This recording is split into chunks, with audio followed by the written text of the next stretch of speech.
यो घरमा त कोही पनि हुँदैन रहेछ। सुनिता र बालकृष्ण कता गएछन् काकी? अहिले त्यही घरैमा थिए। कता बारीतिर घाँस काट्न गयो होला। ए रूपा त पो बस्न। हुन्छ काकी। काकीलाई बिमारले निकै च्यापो के हो? गाह्रो छ, दम बढ्छ, खोकी लाग्छ।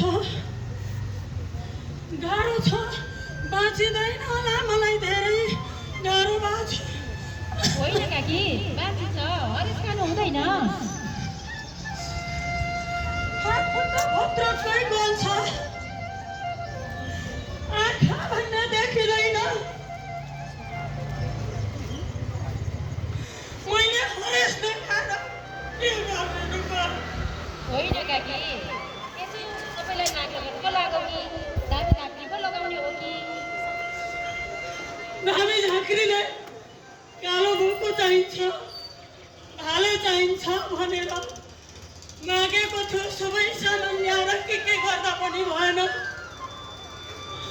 सबै थोक गरेको हामीले गर्ने। आँखा भेट्ने बन्दै देखिँदैन। हरेस नखाएर के गर्नु? होइन काकी, डक्टरले के भन्यो नि? डक्टरकोमा गएको यो ढाडको नसा चेपिएको छ अरे। अपरेसन गर्नु भनेको छ।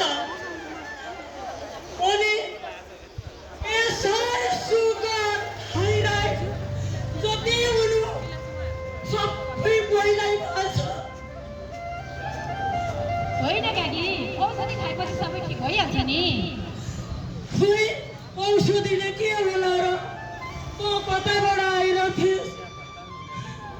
पहिले काकीलाई अस्पतालबाट ल्याएको छ भनेको सुनेर म बेसी छेकेर काकीलाई हेर्दै हेर्दै जान्न लागेको। हस् त काकी, म आउँदै गर्छु। कताबाट आइरहेथिस्?